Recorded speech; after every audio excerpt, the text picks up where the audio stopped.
समस्त अनियमित कर्मचारी भाइयों को मेरी जय सिया राम। मैं सचिन शर्मा, प्रदेश अध्यक्ष नगर निगम अनियमित कर्मचारी महासंघ। एक बहुत बड़ी अपडेट प्राप्त हो रही है कि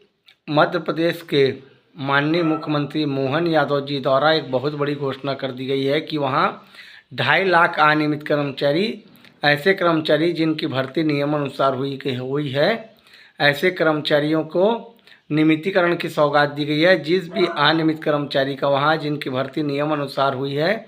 जिनका 10 साल या 10 साल से अधिक हो गया, ऐसे 2.5 लाख अनियमित कर्मचारी को नियमितीकरण करने की घोषणा वहाँ के मुख्यमंत्री मोहन यादव जी द्वारा कर दी गई है। मैं आपको पेपर कटिंग भी दे दूँगा और मैं माननीय छत्तीसगढ़ के मुख्यमंत्री जी से भी निवेदन करना चाहता हूँ कि उन्होंने भी यहाँ दैनिक वेतन और संविदा कर्मचारी को नियमितीकरण करने का वादा किया था और आपकी सरकार बने आज 2 साल से ऊपर हो गई, लेकिन आप अभी तक नहीं संविदा कर्मचारी नहीं दैनिक वेतन कर्मचारी का नियमितीकरण किए हैं और आपने 36,000 ऐसे कर्मचारियों को स्थायी कर्मी करने का वादा किया था जो सीधे विभाग से पेमेंट पाते हैं। तो मैं माननीय मुख्यमंत्री श्री विष्णुदेव साय जी से निवेदन करना चाहूँगा कि आपके बाजूच में एमपी की सरकार, जब बीजेपी की सरकार है, आप देखिए वहाँ 2.5 लाख अनियमित कर्मचारियों को मोहन सरकार नियमितीकरण करने जा रही है। और एक आप हैं,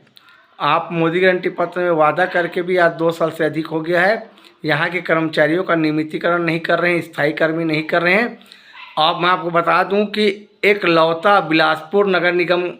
184 नगरीय निकाय में है जिसमें कि सीधा विभाग से पेमेंट पाने वाले मात्र 335 कर्मचारी है। बाकी 184 नगरीय निकाय में हर जगह जितने भी कर्मचारी थे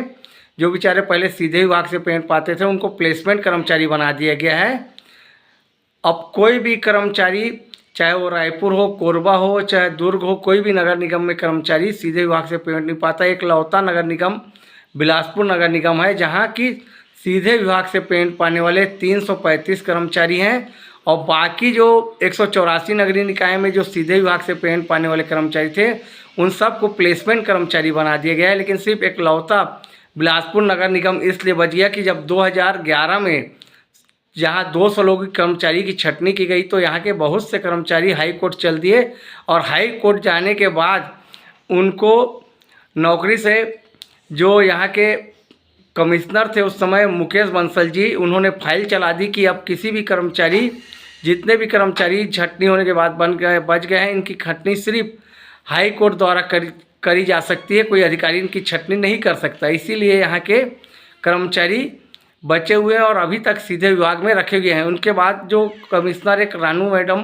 रानू साहू मैडम बनी थी, उनके द्वारा भी यही फाइल चलाई गई कि जितने भी कर्मचारी अभी यहाँ सीधे विभाग से पेमेंट पा रहे हैं, इनकी कोई भी छटनी अधिकारी नहीं कर सकता। इनकी छटनी अगर होगी तो सिर्फ हाई कोर्ट द्वारा होगी। इसीलिए जब 2016 में फिर से बाकी जगह पूरे नगरीय निकाय में सब सीधे विभाग से पेमेंट पाने कर्मचारी को फिर से प्लेसमेंट में डाला गया तो यहाँ के कर्मचारी फिर बच गए, क्योंकि यहाँ के जो कर्मचारी उनको सिर्फ हाई कोर्ट द्वारा ही छटनी की जा सकती है, किसी अधिकारी का द्वारा छटनी नहीं की जाती। अगर यहाँ के कर्मचारी हाई कोर्ट नहीं चाहे जाते और ये 2 कमिश्नर अगर फाइल नहीं चलाए जाते तो यहाँ हम 335 कर्मचारी हैं, हो सकता है उनको भी यहाँ प्लेसमेंट में अधिकारी लोग डाल देते अपने फ़ायदे के लिए। तो मैं माननीय मुख्यमंत्री जी से निवेदन करना चाहूँगा, नगर निगम में 15 साल, 20 साल, 25 साल से ऐसे कर्मचारी सेवा दे रहे हैं, ऐसे कर्मचारी का हो सके तो आप नियमितीकरण करें। और हमारे पास नियुक्ति पत्र नहीं, अगर हमारा नियमितीकरण होने में कठिनाई आती है तो हमारा स्थायीकरण करें। धन्यवाद। मैं सचिन शर्मा, प्रदेश अध्यक्ष नगर निगम अनियमित कर्मचारी महासंघ।